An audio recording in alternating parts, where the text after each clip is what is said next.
অনুরাগেশ্বর শেষ পর্বে ফিরে এলো ছোট্ট সোনা রূপা। গতকাল হয়ে গেল অনুরাগেশ্বর শেষ দিনের শুটিং।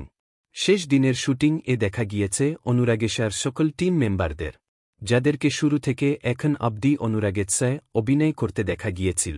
ছোট্ট সোনারূপা থেকে শুরু করে উর্মি, জয়, কৃষ্ণ, কুন্তলা সবাইকে দেখা গিয়েছে অনুরাগেশ্বর শেষ দিনের শুটিং এ।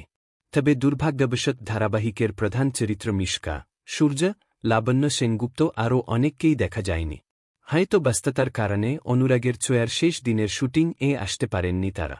তবে অনুরাগের ছোঁয়ার শেষ হয়ে যাওয়ায় সেখানে সোনা রূপা সহ সবাই আসলে ধারাবাহিকের শেষ শুটিং হওয়ায় কান্নায় ভেঙে পড়ে দীপা এবং ছোট্ট সোনারূপা। শেষ দিনের শুটিং এ আবারও একসাথে দেখা গেল ছোট্ট সোনারূপা এবং দীপাকে, যাদের কারণে অনুরাগ ছোঁয়া এতটা জনপ্রিয়। ছোট্ট সোনারূপা গল্পে এন্ট্রি নেওয়ার পরেই গল্পে আসে দারুণ মোড়। এই ট্র্যাকেই অনুরাগের ছোঁয়া 1 বছর বেঙ্গলটা পার হয়েছিল।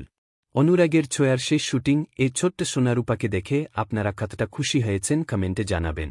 বাংলা বিনোদনের এই ধরনের সকল আপডেট সবার আগে পেতে চ্যানেলটি সাবস্ক্রাইব করে পাশে থাকা বেল আইকনটি বাজিয়ে দিন।